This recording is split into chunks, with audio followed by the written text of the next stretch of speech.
हत सिद्ध सूर्य उपाध्याय साधु सर्व अर्थ के प्रकाशी मांगे के उपकारी है।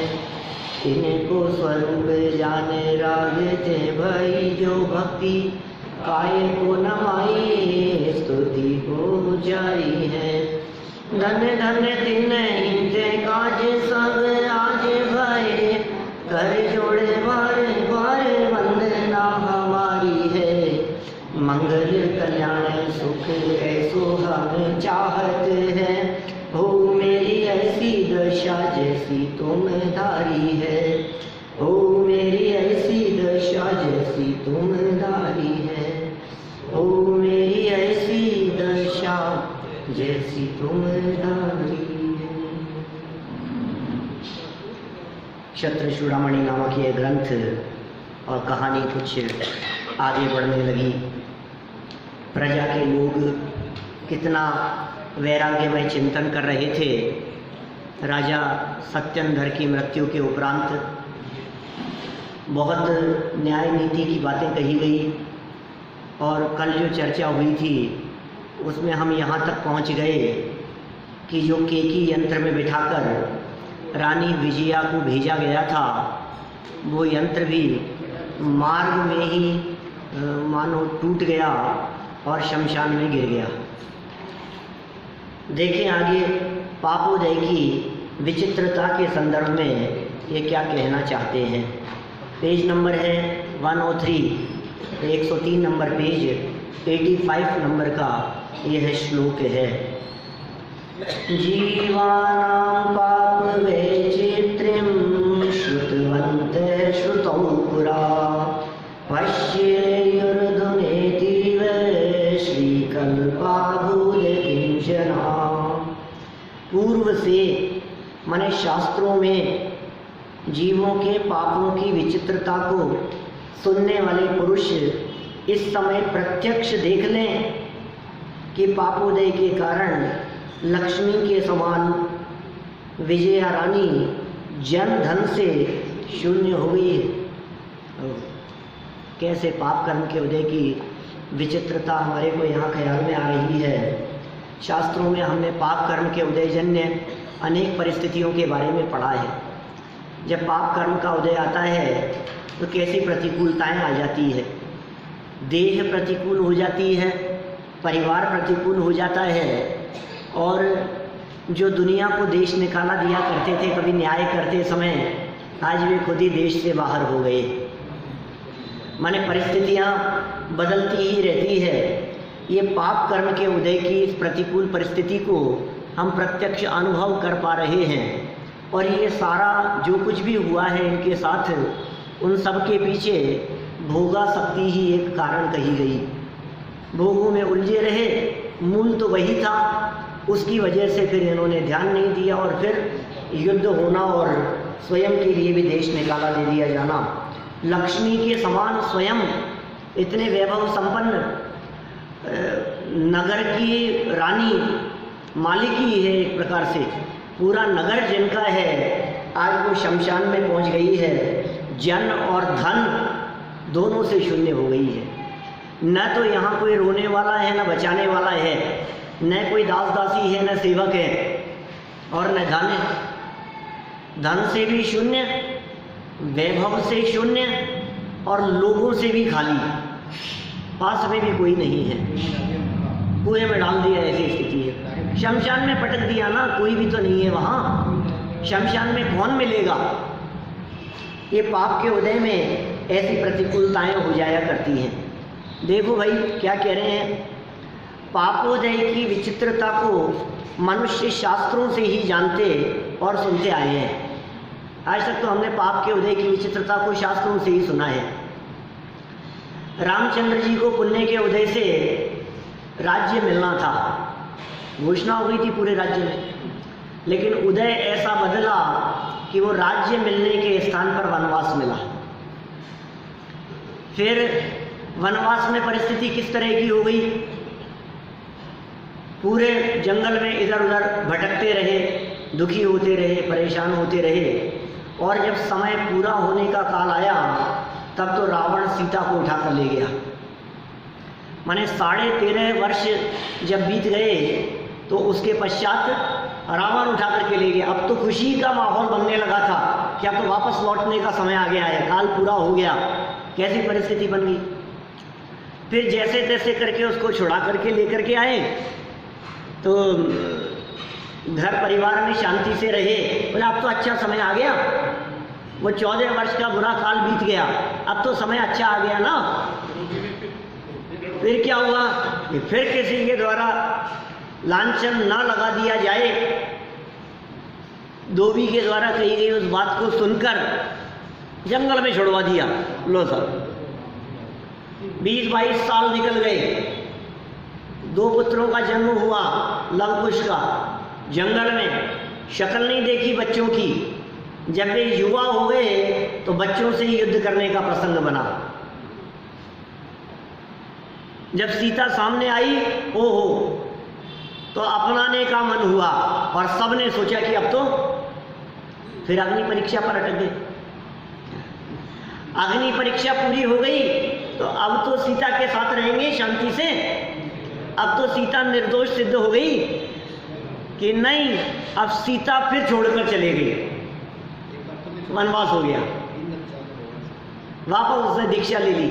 ये पाप और पुण्य के उदय की परिस्थितियां किस प्रकार निरंतर बदलती रहती है, ये बातें हमने शास्त्रों में तो बहुत पढ़ी है, लेकिन यहाँ कह रहे हैं कि ये प्रत्यक्ष देखने में आ रहा है कि साहब ये भी तो शास्त्र में पढ़ रहे हैं ना कि नहीं नहीं, ये तो घटना घट रही है, ये घटना तो अभी घट रही है।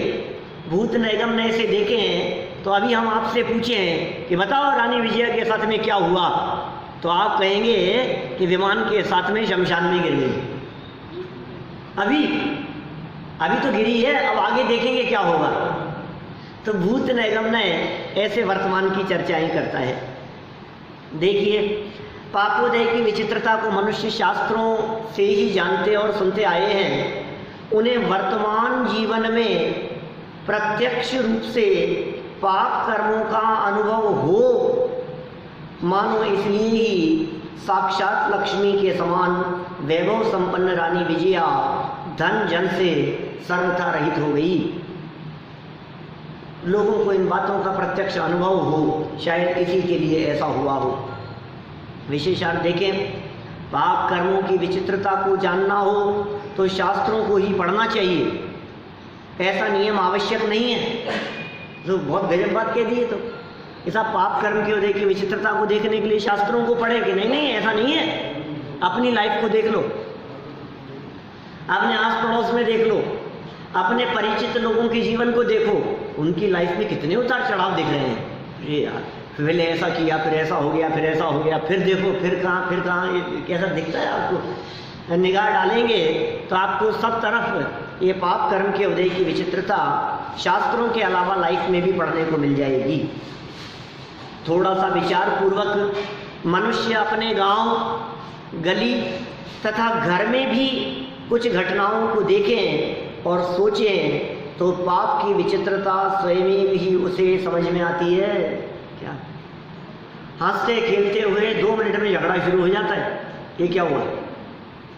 ये झगड़ रहे कुछ नहीं, शांति से बैठे, काम चल रहा है, मंदिर में बैठे हैं, पूजन चल रही है, और 5 मिनट बाद में क्या हो गया? बैठे ठाली दुर्घटना का समाचार आ जाता है। कोई किसी तरह की कोई प्रॉब्लम नहीं थी और ये प्रॉब्लम शुरू हो गई। ये क्या हो गया? यहाँ शांति से बैठे, जयपुर में कोई दिक्कत तो नहीं है ना, और अभी खबर लगी कि वो रामगंज में दंगे हो गए। ये क्या हुआ? कर्फ्यू लग गया। ये कैसे झगड़े हो गए? तो समय बदल जाता है सेकंडों में। अतः मनुष्यों को विचार पूर्वक पापों से परावृत्त होना ही चाहिए। परावृत्त माने दूर रहना चाहिए, निर्वृत्त रहना चाहिए। रानी विजया के जीवन की दुर्दशा जानकर किसी पाप का फल ख्याल में नहीं आएगा। उसके जीवन की ऐसी परिस्थितियां, माने हम तो कई बार जब ऐसा देखते हैं तो हमारे साथ ऐसी परिस्थिति हो जाए तो बोलो, अभी किसी परिस्थिति में आपको घर छोड़ के भागना पड़े, घर पे दूसरे लोग कब्जा कर ले, और आप कहीं जा रहे हो और जंगल में आपकी गाड़ी खराब हो जाए हैं, और पीछे से कोई आपको मारने के लिए आए और जंगल में भाग जाओ आप, अब जंगल से निकल नहीं पा रहे हो, अब कोई पानी पिलाने वाला नहीं है, कैसी परिस्थितियां बन जाती है। हाँ सब, अरे मैं कह रहा हूँ अभी इन्होंने क्या कहा यहाँ, पुराणों में मत देखो, शास्त्रों में मत देखो, अपनी अपने लाइफ में देखो। कभी किसी सौदे में नुकसान हो जाता है, कभी कोई बेईमानी कर लेता है, कभी कुछ और कभी कुछ, ऐसी परिस्थितियां बन जाती हैं। ट्रेन लूट लेते हैं, डाकू आ जाते हैं, आप बैठ करके जा रहे हो और एकदम सब हैं, बाहर धक्का दे दिया, आप जंगल में पड़े हो, आप कुछ नहीं है। आप विदेश चले जाओ और आपका पासपोर्ट चोरी हो गया, अब आप क्या करो, बस अब रोते रहो आप इधर से उधर, अब कुछ नहीं हो पा रहा है, ना आपके पास में पैसे हैं, ना आपके पास में पासपोर्ट है, आप निकल नहीं सकते हो, आप कहीं जा नहीं सकते हो, आप कोई है नहीं आपका धड़ी धोरी वहाँ पे, क्या करो। किसी भी जगह पर कोई भी परिस्थिति बन सकती है ना। देखो ऐश्वर्य की नश्वरता, ऐश्वर्या की नहीं, क्या ऐश्वर्य ये नश्वर है, क्षणभंगुर है भाई। जो जितना वैभव ऐश्वर्य आपको दिखाई देता है, ये वैभव स्थिर रहने वाला नहीं है।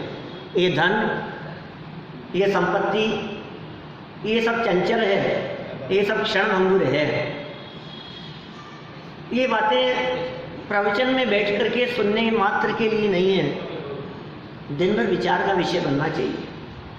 हम जिनके पीछे भाग रहे हैं, जिनको इकट्ठा कर रहे हैं, ये कितनी देर इकट्ठा रह पाएगा, ये कितने टाइम तक इकट्ठा रह पाएगा, रह ही नहीं सकता है। आप कितना भी इकट्ठा रखने की कोशिश कर लो, आप सोच रहे हो अब तो कोई दिक्कत नहीं है, अब तो व्यवस्था ऐसी हो गई है कि अब तो बस कभी रुकने वाला नहीं है ये काम, कोई कमी आने वाली नहीं है। कि सुनो भाई, चक्रवर्ती जैसे सम्राट भी हो ना, तो तीसरी पीढ़ी बाद में पुण्य ऐसा क्षीण होता है कि भीख मांगने की नौबत आती है, ऐसी बदलती है परिस्थितियां। ये बहुत रिसर्च पूर्वक नियम बतला रहा हूं मैं। तीसरी पीढ़ी के बाद चौथी पीढ़ी में संपन्नता चली जाती है, चौथी पीढ़ी बदल जाती है। माने बहुत वैभव संपन्न हो समझ लो तो दरिद्री हो जाएंगे, और बहुत दरिद्री हो तो 3 पीढ़ियों बाद में संपन्न हो जाएंगे। ये परिस्थिति सिर्फ 3 पीढ़ी की बात कह रहा हूं, समझ लो आप। पहली पीढ़ी कुछ काम करने वाली, मेहनत करने वाली, बहुत मेहनत की, जैसे आपने अपनी मेहनत से अपनी दुकान को जमाया,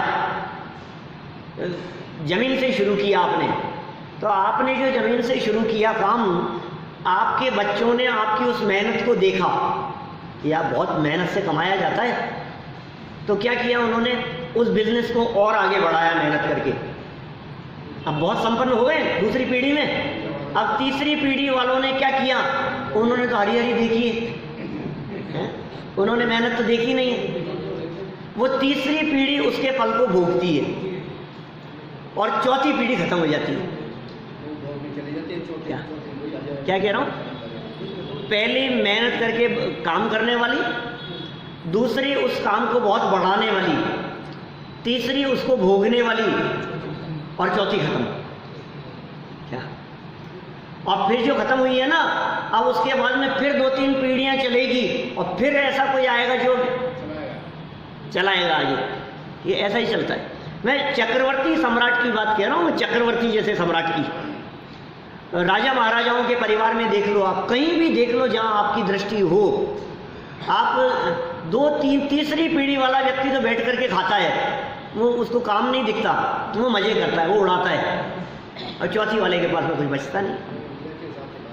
ये उदय, वही तो कह रहा हूँ, उदय बदलने में टाइम नहीं लगता, बदलता रहता है, परिस्थितियां बदल जाती है इसी तरह की। ऐश्वर्य की नश्वरता बतला रहे हैं। क्षण नश्वरमैश्वर्यम् इत्यर्थं सर्वथा जनः निर्णय शीघ्रमा दृष्ट्वा दृष्टान्ते स्फुटामतिः। लोगों ने रानी को देखकर राज संपत्ति क्षण में नष्ट हो जाती है, इस अर्थ को सर्व प्रकार से निर्णय किया। लोगों के समझ में आ गई जब केकी यंत्र में बिठाकर भेजा जा रहा था तब तो प्रजा देख ही रही थी ना कि जा रहे हैं क्या, और कहीं दूर जाते हुए एकदम देखा हमने और वहाँ गिरता हुआ दिखाई दिया, वो गिर गया। अब क्या दिख रहा है? प्रजा को तो ये समझ में आ रहा है कि देखो भाई कैसे पुण्य क्षीण हो जाता है। पुण्य क्षीण हो जाने पर कोई नहीं पूछता है। नीति कह रहे हैं क्योंकि दृष्टांत मिलने पर बुद्धि निर्मल हो जाती है, उदाहरण देखने पर बुद्धि निर्मल हो जाती है, दूसरों की परिस्थितियां देखने पर बुद्धि निर्मल हो जानी चाहिए। किसी की शारीरिक स्थिति एकदम बिगड़ जाने पर आपको समझ जाना चाहिए। बिल्कुल स्वस्थ यहाँ हम लोग सब कितने लोग स्वस्थ बैठे हुए हैं यहाँ, और एकदम कल किसी के बारे में खबर लगी कि कैंसर लास्ट स्टेज पर है, तो आपको क्या लगेगा? किसी के भी साथ हो सकती है ना। अभी मेरे किसी तरह की दिक्कत नहीं है और कल आऊँ तो पता लगी कि कैंसर लास्ट स्टेज पर है। कल ही पता नहीं डॉक्टर को दिखाया, उसने कोई टेस्ट कराए और ये रिपोर्ट आ गई और ये ऐसा ऐसा हो गया, क्या करें बोलो? नहीं हो सकता। ये क्षण मंगुरता, अब उनको देखकर आपको क्षण मंगुरता ख्याल में आती है कि नहीं? हो रही यार ये क्या हो गया, एकदम क्या हो गया ये? और किसके शरीर के अंदर क्या चल रहा है किसको क्या पता? हमें क्या मालूम हमारे शरीर में कौन से अंकुर फूटते हुए नजर आ रहे हैं, किस चीज के परमाणु पनप रहे हैं अंदर शरीर में, ये किसको मालूम है? कौन सी नसें अंदर में ब्लॉक होने की कगार पर है और एकदम ब्लॉक हो जाएगी, ये किसको मालूम है? अभी घर जाकर के भोजन किया और एकदम दर्द उठना चालू हो गया, ये क्या हुआ? लो ये तो ओपन हार्ट होगी, ये क्या हो गया? ये किडनी खराब हो गई है, ये ऐसी परेशानी हो गई, ये ऐसी बीमारी हो गई, ये तो आपको पता नहीं है, ये तो इस चीज कुछ भी तकलीफ नहीं है, और ये तो आपको पैर में हल्का सा दर्द हुआ कि नहीं साहब पैर ही काटना पड़ेगा आपका, तो ये क्या हो गया? ये नश्वरता बतला रही है। ये आपको सारे जगत में दिखता तो है ना, आस पड़ोस में लोगों के साथ में घटनाएं तो ऐसे अचानक ही घटती हुई दिखाई देती है ना। उसका बेटा मर गया, उसके साथ में ये हो गया, उसके साथ में एक्सीडेंट हो गया, नहीं उसकी पत्नी ने आत्महत्या कर ली, उसके डाका डाल के ले गए, उसको इस पे इल्ज़ाम में फंसा दिया गया, वो जेल में चला गया, उसको इतने साल की जेल हो गई। रोज रोज कुछ ना कुछ घटनाएं किसी के साथ में घटती रहती है। तो जो घटनाएं औरों के साथ में घटी है वो पुण्य की वजह से घटी थी कि पाप की वजह से? पाप की वजह से घटी है, सीधी सी बात है। इसका मतलब पाप कर्म का उदय आता है तो प्रतिकूल बन जाती है परिस्थितियां। तो ये पाप कर्म का उदय उन्हीं के साथ में आया है, हमारे साथ तो नहीं आ सकता है ना, किसी के भी साथ आ सकता है। देखिए दृष्टांत मिलने पर बुद्धि निर्मल हो जाती है, और दृष्टांत मिलने पर भी यदि बुद्धि निर्मल नहीं होती है इसका मतलब ढीठ है, कोई फर्क ही नहीं पड़ रहा है इसको। लोगों को देख करके इसकी बुद्धि में कोई फर्क नहीं पड़ रहा है, इसको लग नहीं रहा है कि क्या हो गया। इसको ऐसी ऐसी परिस्थितियां देख करके, ये बाढ़ भूकंप की परिस्थितियां देख करके इसको फील नहीं हो रहा है। कभी भी बम विस्फोट हो सकता है कि नहीं? हुआ तो था अपने जयपुर में भी, सामान्य गेट पर मई 2008 13 मई। देखो क्या कह रहे हैं, और पढ़ लो यहाँ। रानी विजया की अत्यंत दुखद अवस्था देखकर तन धन एवं जन का आकर्षक ठाठ बाट क्षणभंगुर है, ऐसा स्पष्ट निर्णय लोगों को सहज ही हो गया। तन का, धन का और जन का आकर्षण और ठाठ बाट ये सब क्षणभंगुर है। और देखो जो जितने संपन्न होते हैं ना, सच में जो रियल पैसे वाले जो होते हैं वो इन चीज़ों की तरफ आकर्षित नहीं होते ज़्यादा। उन्हें लगता है कि कुछ दम नहीं है, ये सब अभी है और अभी नहीं है।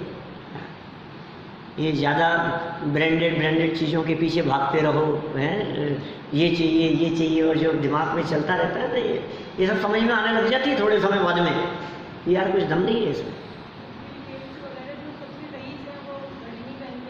हाँ, मोबाइल यूज नहीं करते हैं। कल परसों की खबर थी कुछ ऐसी, कल के पेपर में, जिसने मोबाइल बनाया जिसने आईपैड बनाए हैं उसके बच्चे बिना मोबाइल के, उसने अपने बच्चों को कभी मोबाइल आईपैड नहीं दिया।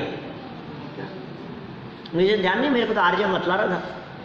मैंने कहा इतनी अच्छी अच्छी बातें भी पढ़ता है, बहुत अच्छी बात है। माने उसके बिना ही माने प्रदर्शन किसको करें हम, किसको दिखावें, दिखावा किसके लिए हो। जो सोने से लदे हुए दिखाई देते थे आज उनको उनका ही सोना उनकी मौत का कारण बनता हुआ दिखाई दे रहा है। दुश्मनों की कमी थोड़ी नहीं है, आपको देख देख करके जलने वालों की कमी थोड़ी नहीं है समाज में। आप जिस चीज को दिखा रहे हैं उस चीज को देख करके दूसरा व्यक्ति जल रहा है आपसे। और कोई जलने वाले ऐसे भी हो सकते हैं जिन्हें पैसे की जरूरत हो और तुम्हारे को चाकू दिखा करके तुम्हारे से खुलवा ले। समय बदल जाए तो हो जाए, कुछ नहीं, क्या करें, क्या कर सकते हैं। तो वास्तव में जिसने सच में जिनागम को देखा है, दुनिया को देखा है बहुत गहराई से, उसकी ये सारी बातें समझ में आ जाती है। मैं कोई आपके शौक को कम करने की नहीं कह रहा हूँ, जो जैसे आपकी शौक है तो ठीक है, लेकिन सच्चाई का पता तो हो हमारे को। माने कभी ऐसा न हो जाए कि फिर जब मोबाइल हाथ में नहीं हो तो फिर आपको ऐसे लगे जैसे चाय की तड़प लगती है ना, नहीं मिलती है तो ऐसी तड़प जैसी स्थिति नहीं हो। ठीक है यार, जो परिस्थिति थी तो थी और नहीं है तो नहीं है, उसमें क्या है। दोनों परिस्थितियों के अंदर सहज रहने की स्थिति यदि आपकी है तो आप ज्ञानी हैं, समझदार हैं। और होकर सुख में मग्न ना फूले, वो तो ज्ञानी कह रहे हैं, हम तो फूलते रहते हैं। होकर सुख में मग्न न फूले और दुख में कभी न घबरावे, ये दोनों परिस्थितियां यदि लाइफ में हो तो आनंद की परिस्थिति है। ये सहज रहने में सार्थकता है। बाहरी आकर्षक ठाट वाट ये सब क्षणभंगुर है। स्पष्ट निर्णय लोगों को सहज ही हो गया, क्योंकि कोई भी कठिन विषय हो तो वह विषय दृष्टांत के माध्यम से मंदबुद्धि जीवों को भी सहजता से समझ में आ जाता है। दृष्टांत के माध्यम से मंदबुद्धि जीवों को भी समझ में आ जाता है। उदाहरण से समझाओ, एग्जाम्पल से समझाओ। देखिए विशेषार्थ, जगत में पाप कर्म के उदय से जीव अत्यंत दुखी होता है। जब पाप कर्म का उदय आता है तो जीव दुखी नहीं, अत्यंत दुखी होता है। यह परम सत्य रानी विजया के दुखमय जीवन के उदाहरण से अल्पज्ञ सामान्य जीवों को भी तत्काल सहज समझ में आ जाता है। किन जीवों को समझ में आ जाता है? अल्पज्ञ जीवों को, मंदबुद्धि जीवों को। दूसरों की लाइफ को देख करके ये बातें सहज समझ में आ जाती है। बड़े बड़े राजा महाराजाओं के साथ में जब ऐसी परिस्थितियां बन सकती है तो हम हैं कौन? बड़े बड़े लोगों को जब सीट से उतार दिया जाता है तो हम कौन हैं? माने तो अपने आप को देखने की बात है। मैं अपने आप को बहुत बड़ा समझ रहा था, लेकिन जैसे ही गहराई से विचार किया तो मुझे लगा कि अरे अरे मेरे से बड़े बड़े लोग होकर के चले गए, उन्हें आज कोई याद नहीं करता है, तो फिर मैं कौन? ये वस्तु स्थिति समझ में आ जाती है हमारे। देखिए तो फिर क्या करें ऐसी बात समझ में आ जाने पर? तो फिर ये कह रहे हैं जो आत्मा के हित में लगे हुए लोग हैं, आत्महितैषी, आत्मा के हित जिनको करना है वो पाप से डरते हैं। डरो पाप से। कभी कभी नहीं कहते हैं अरे पाप से तो डरो, क्या बाप से नहीं डरते हो तो पाप से तो डरो। किसी से डर नहीं लगता, मुझे किसी से डर नहीं लगता। अरे तो किसी से डर नहीं लगता ये बात ठीक है, मुझे कोई भूत का डर नहीं लगता। क्या मेरे को कोई किसी से कोई परवाह नहीं है। अरे भाई तू पाप से तो डर, क्या किसी से डरे चाहे मत डर, दूसरे से मत डर, लेकिन अपने खोटे परिणामों से डर, क्योंकि अपने परिणामों का फल तो अपने को ही भोगना पड़ेगा। मेरे पाप कर्म का फल कोई दूसरा नहीं भोगेगा। ये बात यहाँ जैन दर्शन में लागू नहीं होती कि उनके कर्मों का फल हमें भोगना पड़ रहा है। ये जैन दर्शन में ये बात लागू नहीं होती। हमें किसी दूसरे के कर्मों का फल नहीं भोगना पड़ता है, हमें अपने ही कर्मों का फल भोगना पड़ता है। हर व्यक्ति को अपने अपने कर्मों का फल मिलता है।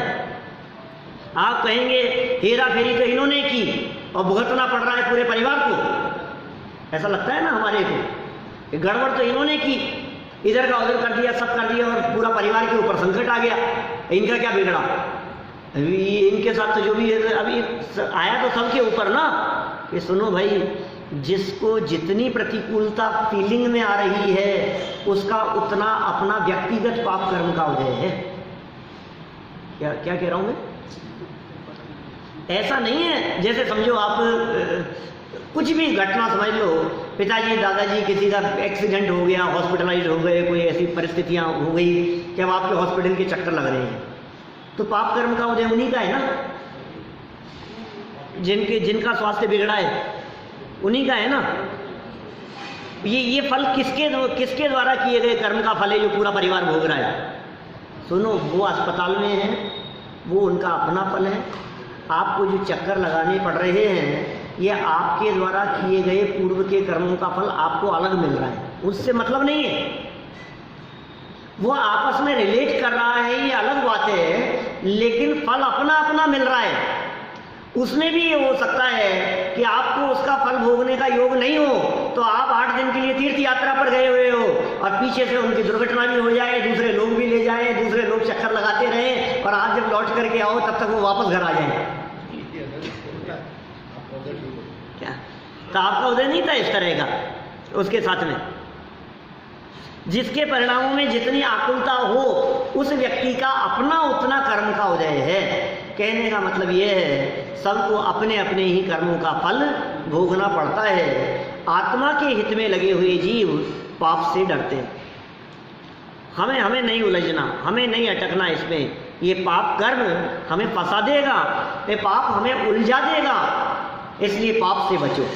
देखो ये उपदेश दे रहे हैं, ये संदेश दे रहे हैं यहाँ पर। 105 नंबर का यह पेज और 87 नंबर का यह श्लोक। पूर्वान्ने पूजिता राज्ञी राज्ञा सेवा परान्नके परेत भूषण्याभूत पापात बिभ्यतु पंडितः। क्या कह रहे हैं? जो रानी प्रातः काल राजा से सम्मानित थी, सुबह की घटना, उसी रानी ने मध्याह्न काल में शमशान भूमि की शरण ली। अभी क्या कह रहे हैं? अब नीति में क्या कहा? इसी कारण पाप से पंडित लोग डरते हैं। पंडिता माने सज्जन पुरुष, ज्ञानी और समझदार लोग। आत्महितैषी शब्द का प्रयोग किया है ऊपर हेडिंग में इसके लिए। वो ज्ञानी लोग डरते हैं उससे, पाप की वजह से। क्योंकि दिन में आप जो मिष्ठान भोजन खा रहे थे ना, शाम को क्या पता दस्त लगने वाले समय बदल गया एकदम। ये क्या हो गया? हम तो सोच रहे थे अरे यार मजा आ गया, मजा आ गया। अरे मजा आ गया? जिस जगह पर सूर्योदय होता हुआ दिखाई दे रहा है, सांझ समय ताही ठान, उसी स्थान पर हाय हाय पड़ी। शाम के समय उसी स्थान पर, जिस स्थान पर समझ लीजिए आप आनंद मनाया जा रहा था, जिस स्थान पर मंगल गीत गान गाए जा रहे थे, उसी स्थान पर क्या हो गया? ये हाय हाय, ये क्या हो गया? ये कैसी परिस्थिति बन गई है? ये कैसा समय बदल गया है? ये कैसे पाप कर्म का उदय आ गया है? फिर लोग ये कहते हैं हमने क्या पाप किए, ऐसे क्या पाप किए, हमारे ऊपर ही ऐसा संकट क्यों आ जाता है? हमने तो कुछ नहीं किया था। भैया किसी और का किया हुआ नहीं है, हमारा ही किया हुआ है। देखो प्रातः काल और दोपहर काल, इन दो परिस्थितियों का यहाँ चित्रण कर दिया। सुबह राजा से पूजित थी, राजा प्रशंसा कर रहा था, सौंदर्य की प्रशंसा कर रहा था, उसकी महिमा गा रहा था, और एकदम दोपहर में परिस्थिति बदल गई। और ये क्या हो गया? सुबह से दोपहर तक तो शमशान में पहुंच गई। हम नहीं पहुंच सकते, अभी डेथ हो जाए, 2-4 घंटे में सब लोगों को बुलाएं और दोपहर तक शमशान में पहुंच जाए। इतना ही तो, अरे कैसे क्या बात कर रहे हो? किसी को पहुंचाने की नहीं कह रहा हूँ, ये कह रहे हैं कल वापस दुकान। मैं किसी और की बात नहीं कह रहा हूँ साहब, मैं तो अपने पहुंचने की कह रहा हूँ। क्या अपनी भी तो विदाई हो सकती है ना? इतने लोग ऐसे यहाँ आए और दूसरे दिन मालूम चला कि ये क्या हो गया। आपके पिताजी साहब की तो सच्ची यहाँ की घटना है, बड़े बल्ले की। क्या पहले दिन आए, दूसरे दिन हाँ, तीसरे दिन समाचार आए। बोलो। दूसरे दिन ही समाचार आ गया साहब, सुबह ही तो समाचार मिल गया था। पहले दिन प्रवचन में आए थे, बिल्कुल स्वस्थ, किसी तरह की कोई परेशानी नहीं, बिल्कुल बहुत हंसमुख कर, यहाँ सभा में आया करते थे। मेरे ख्याल से 20 साल पुरानी घटना होगी, 18 साल पुरानी घटना हो गई। कौन से सन की बात है? अच्छा, सन 2000 में। अब बोलो कैसे स्थिति बन गई एकदम, इतनी क्या हुआ क्या? वहाँ उधर रहते थे सिस्किम, 5 बत्ती पर एक्सीडेंट हो गया सुबह 7 बजे, दूध लेने जा रहे थे स्कूटर से, और ऐसा एक्सीडेंट हुआ कि कितनी 10-12 जगह से हड्डियाँ टूट गई, वो बाइक से टकराई, ये क्या हुआ, और सब खत्म, बस ऑन स्पॉट खत्म हो गया। अब दूसरे दिन, अब देखो अपन यहाँ प्रवचन सभा में आए थे, उस अपेक्षा से दूसरे दिन की बात कह रहे हैं क्या? लेकिन अभी परिवार की दृष्टि से बात करो तो कहेंगे अभी दूध लेने गए हैं और ये क्या हो गया। तो ये तो अभी तो कुछ भी नहीं था, 10 मिनट पहले तो दूध लेने गए थे,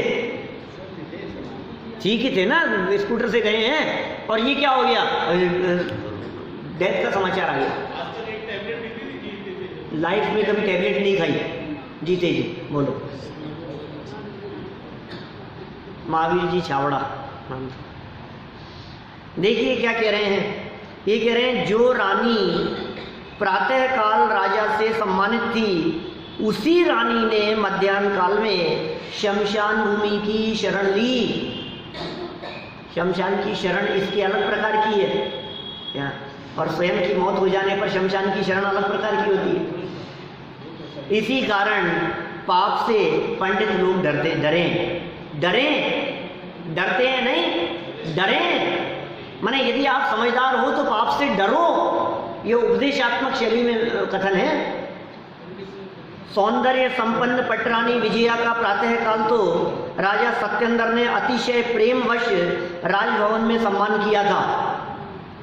सुबह तो उसका सम्मान किया था अत्यधिक प्रेम से, किंतु पापोदय से कुछ घंटों पश्चात ही उसी दिन अपराह्न में गर्भवती होने पर भी रानी को शमशान भूमि में आश्रय लेना पड़ा। अतः विद्वानों को पाप से डरना चाहिए, समझदार लोगों को पाप से डरना चाहिए। डरो पाप से, घबराहट होनी चाहिए आपके मन में। पाप करते समय, अरे पाप का फल भोगते समय तो रोता है, पाप करते समय नहीं डरता है। क्या करें, करते समय इसको नहीं लगता है, हंसते हंसते कहते हैं ना, हंसते हंसते पाप कर्म करता है, भोगने का समय आता है तो आंख से आंसू बहते। वो प्राचीन भजन है बहुत, अज्ञानी पाप धतूरा न बोए, सुना तुम? शैलियों में चला करता था, मास्टर गोपी जी साहब याद आ जाते। अज्ञानी पाप धतूरा न बोए, फल चाखन की बार भरे द्रग। समझ में आया क्या? फल चखने की जब बारी आई तो भरे द्रग, आंखें भर गई। मरी है मूर्ख रोए, अज्ञानी पाप धतूरा न बोए। हे अज्ञानी, पाप के बीज मत को भाई, तुझे ही भोगना पड़ेगा। देखो विशेषण इस श्लोक में पंडितों विद्वानों को पाप से डरने का उपदेश दिया है, अज्ञानियों को क्यों नहीं? ऐसा पक्षपात क्यों है? समझदार लोगों को क्यों कह रहे हैं? पापियों को क्यों नहीं कह रहे? अज्ञानी लोगों को क्यों नहीं कह रहे? ऐसा पक्षपात क्यों किया गया है यहाँ? आप बताओ, आपको क्या लगता है ऐसा पक्षपात क्यों किया है? नीचे तो दिया ही है, आपको क्या लगता है? मुझे ऐसा लगता है कि उन अज्ञानियों को समझाने कौन जाए, जो समझने के लिए आए हैं उन्हीं को तो समझाएंगे। समझने वही आए हैं जिनमें समझने की पात्रता है और कुछ समझदार है। समझाया उसे ही जाता है जो समझदार होता है। ना समझ को समझाने से कुछ नहीं होगा, उसके लिए तो आप कहते हैं भैंस के आगे बीन बजाना, इसको कितना भी समझाओ। हाँ, जहाँ तक हमें लगता है ये थोड़ा समझदार है, वहाँ तक समझाने का विचार आता है। और फिर लगता है ये नहीं समझेगा, तो कोई समझाने का भाव भी नहीं आता हमारे को। देखिए इसका उत्तर, वैद्य भी उस रोगी का उपचार करता है जिसके जीने की उसे आशा होती है। लो कितनी सुंदर बात कह रही है। जिसके जीने की उम्मीद होती है उसी का वो इलाज करता है, उपचार करता है। यह रोगी नियम से अल्पकाल में ही मरने वाला है, ऐसा निर्णय हो जाने पर वैद्य उस रोगी को व्यर्थ ही औषधि क्यों देगा? आज का जमाना कुछ अलग है, बिल बनाने के लिए है? पैसा लूटने के लिए। लेकिन जो सच में ईमानदार वैद्य होंगे वे क्यों कहेंगे? वो तो कहेंगे भैया आप ले जाओ, अब इनके बचने की कोई संभावना नहीं है। जो बेईमान होंगे वो कहेंगे इनको वेंटिलेटर पे रख लेते हैं, क्या आईसीयू में रख लेते हैं, वेंटिलेटर पे रख लेते हैं, 1 दिन 2 दिन 3 दिन आप अंदर नहीं आ सकते, वो रखें, मरे हुए कोई रख लेते हैं। ये तो कह रहे हैं भाई आपको पता है, अब क्यों तो दवाई दोगे, क्यों उसका इलाज करोगे, अपना नाम और ख़राब होगा, आपके यहाँ आकर के मर जाएंगे। तो आप पहले ही कह दो कि इनके बचने की संभावना नहीं है। चतुर्वैद्य तो यही काम करते हैं, उसका उपचार करके उसकी मृत्यु का अपयश अपने माथे क्यों लेगा? जो चतुर और समझदार वैद्य है वो ऐसा काम क्यों करेगा? उसकी मृत्यु का अपयश अपने माथे पर क्यों लेगा? उसी प्रकार उपदेशक भी पात्र जीव को ही समझाते हैं। ओहो ये पात्रता कितनी जरूरी है। क्या शेरनी का दूध स्वर्ण पात्र में ही टिकता है? पात्रता ना हो तो टिक नहीं सकेगा वो। कह होंगे के लड़ पड़े वही बातें। पात्रता नहीं हो तो आप उस बात को झेल ही नहीं पाओगे, पात्रता नहीं हो तो आपको वो बातें समझ में ही नहीं आएगी। ये जिनवाणी रूपी अमृत की बातें योग्य पात्र जीवों के कानों में ही पड़ती हैं और उन्हीं को पचती हैं जो पात्र हों। अपात्र जीवों को ये बातें पचती नहीं हैं। अरे वो तो स्वयं की वृत्ति के अनुसार जिनवाणी को तोड़ मरोड़ करने का प्रयास करते हैं। ज्ञानी समझदार व्यक्ति जिनवाणी के अनुसार अपनी बुद्धि बदलने का प्रयास करते हैं और अज्ञानी नासमझ लोग अपनी बुद्धि के अनुसार जिनवाणी का अर्थ लगाने का प्रयास करते हैं।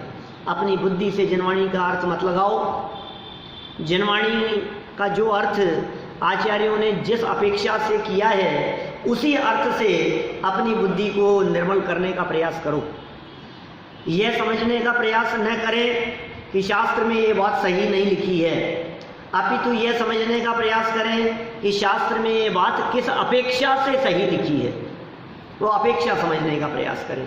अरे वीतरागी संतों ने शिवोपयोग की भट्टी में जलकर कितने कष्ट, जिसे हम कष्ट कहते हैं, ऐसी प्रतिकूलताओं में हमारे ऊपर करुणा बुद्धि करके एक एक वाक्य, एक एक गाथा, एक एक श्लोक लिखा है। हम उसे किसी भी रूप में निरर्थक न जाने। देखिए समझने की भावना जो रखता हो, जो पात्र जीव है उसे समझाते हैं। समझने की भावना रखता है उसे ही समझाने की भावना उपदेशक की होती है। जिसकी समझने की भावना नहीं है उसको बार बार समझाओ तो ऊपर से निकलती है बात। फिर आप भी कहने लगोगे ये तो चिकने घड़े हैं, इन पर तो कोई असर ही नहीं होता, हमारी बातों का कुछ असर ही नहीं होता है। जब आपको भी लगने लगता है कि हमारी बातों का असर नहीं होता तो आप भी कहना बंद कर देते हो। इसमें पक्षपात की बात नहीं है। पात्र जीव को ही उपदेश फलदायक होता है। पक्षपात कौन कह रहा है? जो पात्र होंगे उनको ही उपदेश फलदायक होगा, अपात्र को नहीं। ओहो तीर्थंकर भगवंतों की दिव्य ध्वनि भी संगी जीवों के लिए ही होती है, असंगी के लिए नहीं। वाह कितना सुंदर उदाहरण देकर के ये बात यहाँ समझा दी है। तीर्थंकरों की दिव्य ध्वनि, अरे तीर्थंकरों की वाणी तो सबके लिए है, प्राणी मात्र के लिए है। प्राणी मात्र के लिए नहीं है, संगी पंचेंद्रियों के लिए है। असंगी जीव तो सुनेगा भी नहीं, समझेगा भी नहीं, उसके लिए थोड़ी ना है। संगी पंचेंद्रिय जीव के लिए है। जीव उनके लिए कैसे हो गई? आप कह रहे हो प्राणी मात्र के लिए है। प्राणी मात्र का अर्थ ये है कि जब संगी पंचेंद्रिय जीव उसका पालन करेंगे तो असंगी जीवों की रक्षा स्वयं होगी। संगी पंचेंद्रीय जीव अपनी लाइफ में उसका पालन कर रहा है, तो एकेंद्रीय जीवों को क्या लाभ मिला उससे? ये संगी पंचेंद्रीय जीवों को उपदेश दिया कि आलू प्याज जमीकंद मत खाओ, तो ये उपदेश दिया, तो इस उपदेश का लाभ संगी पंचेंद्रियों के अलावा एकेंद्रीय निगोदीय जीवों को भी मिला या नहीं? ये मिल गया ना। वो जीव जो हमारे माध्यम से आकर के मरने की संभावना थी वो बच गए। तो समझदार लोगों को ही उपदेश देवें, ना समझ लोगों को उपदेश न देवें। जिनका जो होना हो तो होवे। वही बात ख्याल में आती है, वानरा को सीख दे के घर बया का जाए। सीख वाको दीजिए जाको सीख सुहाए। तो इस तरह सत्पात्र को ही सीख देने की बात यहाँ कही गई और पाप से डरने की बात भी कही गई। आगे देखिए घटनाक्रम और बढ़ता है और जीवनधर स्वामी का यहाँ जन्म होता है। कल होगा जन्म, आज ही कर लें, 10 मिनट ज़्यादा चला लूँ क्या? 2 अक्टूबर है, गांधी जी चले गए, अष्टमी भी है। चलो कोई बात नहीं, हमें क्या दिक्कत है। देखो भाई जीवनधर कुमार का जन्म, हार जाओ, देखो क्या कह रहे हैं। 88 नंबर का श्लोक है। सातु मूर्छा पराधीना सूति पीड़ा मजानती मासी वे जने सुनुम सुषुवे हंत तद्दिने। तदनंतर खेद है, उसी दिन प्रसव मास में मूर्छा के अधीन उस रानी ने प्रसूति की पीड़ा नहीं जानती हुई पुत्र को जन्म दिया। ओह, कैसी परिस्थिति बन गई। शमशान में जाकर के गिरी और वहाँ उस प्रतिकूल परिस्थिति में ऐसा काल आ गया, ऐसा समय आ गया, प्रसव मास में वो गिरी। वहाँ अंतिम समय चल रहा था और विमान के साथ में वहाँ वो गिरी और वहाँ मूर्छा के अधीन होते हुए, मूर्छित होते होते प्रसव की पीड़ा न जानने वाली रानी विजया ने एक पुत्र को जन्म दे दिया। देखिए पुत्र जन्म का चित्र यहाँ दिखाई दे रहा है। सरल अर्थ, रानी विजया ने मूर्छित अवस्था में ही प्रसव के दुख को न जानते हुए उसी दिन राजा सत्येंद्र की मृत्यु हुई। उसी दिन गर्भकाल पूर्ण होने पर शमशान भूमि में जीवनधर कुमार को जन्म दिया। ओहो, मूर्छित अवस्था, पिता की पति की मृत्यु और पुत्र का जन्म। अब बोलो, जिस दिन उसका जन्म हुआ उसी दिन उसकी मृत्यु हुई। अब क्या करें, शोक मनाएं क्या आनंद मनाएं, क्या करें? 2 घटनाएं एक साथ घट गई, शोक भी दिखाई दे रहा है और आनंद भी दिखाई दे रहा है। तो कुछ समझ में नहीं आ रहा है कैसी परिस्थिति होगी। सपना देखा था। हाँ, रानी विजया ने मूर्छित अवस्था में ही प्रसव के दुख को न जानते हुए जिस दिन राजा सत्येंद्र की मृत्यु हुई युद्ध में, उसी दिन गर्भकाल पूर्ण होने पर शमशान भूमि में जीवनधर कुमार को जन्म दे दिया। विशेषार्थ देखो, जीवनधर कुमार का जन्म शमशान भूमि में हुआ। जन्म समय नहीं मंगल जाके शमशान में जन्म होगा। आप क्या सोच सकते हो, ऐसी दरिद्र अवस्था में, देश नहीं है, गीत गाने वाले नहीं हैं, सेवा करने वाले नहीं हैं, ऐसा अभागा, लोग तो यही कहेंगे ना, ये कैसा अभागा है, देखो जन्म होते ही सारी परिस्थितियां कैसी हो गई। लोग तो ऐसी परिस्थितियों में जन्मने वालों को अभागा कह करके पुकारते। ये अभागा नहीं है, ये कितना भाग्यशाली है। अब समय बदलेगा, अब समय वापस बदलने वाला है। दुनिया में देखो, आप किसी के घर में किसी बालक का जन्म होते ही कोई नुकसान हो जाए बहुत बड़ा, तो आप कहोगे यार कैसे अभागे, कैसे छोटे भाग से जन्म हुआ है इसका, कैसी बहू आई है, कैसे आती खा गई, ऐसी बातें समाज में चलती हैं। तो जीवनधर का जन्म हुआ, यहाँ पुत्र का जन्म हुआ। अब जिसका जन्म हुआ है उसके बारे में आपका क्या ख्याल है, ये कैसा होगा? जीवनधर कुमार का जन्म शमशान भूमि में हुआ, यह घटना हमें अनेक प्रकार का बोध देती है। पहला, जीवनधर कुमार इसी भव से मोक्ष जाने वाले हैं, महापुरुष हैं, तो भी उनका जन्म अति अपवित्र शमशान भूमि में हुआ, अतः जन्म के स्थान से मोक्ष प्राप्ति का कोई संबंध नहीं है। यह बात स्पष्ट हो जाती है। एक तो ये नक्की हो गया, जेल में जन्म हो तो भी, शमशान में जन्म हो, अपवित्र स्थान पर हो, फुटपाथ पर हो, रोड पर हो, कहीं भी हो, माने जन्म कहाँ हुआ है इससे कोई फर्क नहीं पड़ता। बड़े बड़े महापुरुषों का जन्म भी ऐसे स्थानों पर हो सकता है। कौन व्यक्ति कहाँ है इससे फर्क नहीं पड़ता, उसकी दृष्टि कहाँ है इससे फर्क पड़ता है ना। अकबर बीरबल याद आ गए होंगे आपको। निगाह कहाँ है, वो विष्टा के कुंड में गिराए, वो अमृत के कुंड में गिराए, है ना, ध्यान है ना, किसकी दृष्टि कहाँ है। दूसरा, आयु कर्म शेष हो और जीव की पर्यायगत विशिष्ट योग्यता हो तो अति प्रतिकूलता में भी मनुष्य का जीवन सुरक्षित रहता है। क्या आज गांधी जयंती है, क्या जीवनधर कुमार की जयंती का दिन है ना, जीवनधर कुमार का भी जन्म हो गया ना।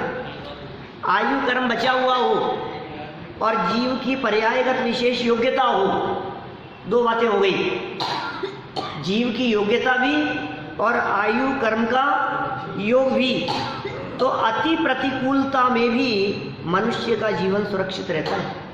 ये क्या सिद्धांत निकल रहे हैं वो लोग। मेरा आयु कर्म यदि बचा हुआ हो तो कितने भी मारने वाले आ जाएं तो भी मुझे मार नहीं पाएंगे, क्योंकि आयु कर्म शेष है। या आयु कर्म शेष होता है तो ऐसी परिस्थिति बनती है।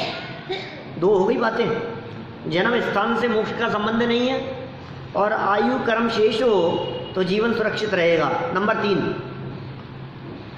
बाह्य वातावरण अनुकूल या प्रतिकूल हो, कोई जन्म लेना चाहे या न लेना चाहे और कोई जन्म देना चाहे या न देना चाहे, परंतु जो होने वाला है वह होकर ही रहता है। लो, अब मुझे तो जन्म नहीं लेना शमशान में, कितने तेरी चलेगी यहाँ, मैं यहाँ जन्म नहीं दूंगी जब तक अच्छी जगह पर नहीं ले जाओ मुझे, ऐसी जगह पर नहीं, मुझे तो अच्छे अस्पताल में ले जाओ, अच्छी जगह पर ले जाओ। ऑटो में हो जाते हैं, टैक्सी में हो जाते हैं, क्या क्या करो आप, किसका जन्म कहाँ होना है? प्लेन में हो जाते हैं, प्लेन में हो जाते हैं, ट्रेन में हो जाते हैं, सफ़र करते समय हो जाते हैं, घर में हो जाते हैं, कोई तुम्हारे बस की बात नहीं है। कौन सी तारीख को, कौन सी तिथि में किसका जन्म होना है ये किसी की नहीं चलती है भाई। जो होने वाला है वह होकर ही रहता है, भवितव्यता को टालने में कोई समर्थ नहीं है। होनहार को टाला नहीं जा सकता है। भवितव्य ये बहुत बड़ी चीज़ है, होनहार टाली नहीं जा सकती है। आप टालने का कितना भी प्रयास करो, जो होने वाला काम है वो होकर ही रहेगा। हमने टालने के बहुत प्रयास किए, फिर क्या हुआ? आप टालने में समर्थ हो सके क्या? बोलो। कोई किसी को बचाने के प्रयास करे, कोई किसी को मारने के प्रयास करे। कौरवों ने कितने प्रयास किए पांडवों को मारने के, फिर मारने में समर्थ नहीं हो सके। उन्होंने इतने प्रयास किए बचाने के, फिर बचाने में समर्थ नहीं हो सके। इन्होंने कोई प्रयास नहीं किया फिर भी बच गए। कितनी कितनी बातें आती है। होनहार जो है ना वो बलवान है भाई। कुर्यात सा भवितव्य तागतवती तत्र यद रोचते, पद्मनंदी पंचविंशतिका का श्लोक है। भवितव्यता को जो पसंद आता है वो वही करके रहती है। एड़ी से चोटी तक का जोर लगा ले वे, राजा, राणा, छत्रपति, हाथियों के ऊपर सवारी करने वाले, और फिर जब मौत का समय आ जाता है तो कोई तो बचा लेगा। सुर असुर खगादिप जेते, मृग ज्यों हरिकाल दलेते, मणि मंत्र तंत्र बहु होई, मरते न बचावे। मरते हुए को बचाने में कोई भी समर्थ नहीं होता। जो जो भगवान के ज्ञान में झलका है, जो जो देखी वीतराग ने, सो सो होशी विगारे। आपके द्वारा किए गए पाप कर्म का फल आपको भोगना पड़ेगा, आपके द्वारा किए गए पुण्य कर्म का फल आपको भोगना पड़ेगा। उदय आ जाने के पश्चात उसे बदलने की ताकत आप में नहीं है। उदय आने के पहले यदि परिणाम संभले तो कुछ बदल सकता है। तो इस तरह भवितव्यता का विचार करें, टाला नहीं जा सकता है, इसका विचार कर सहज और शांत रहने का प्रयास करें। तो इस तरह जीवनधर स्वामी के जन्म तक की अपनी यह चर्चा यहाँ हुई और एक और उपकथा यहाँ बीच में जोड़ दी गई है। धाय के रूप में एक देवी का आगमन हो गया, देखो उदय बदल रहा है। इसकी चर्चा कल करेंगे। अब यही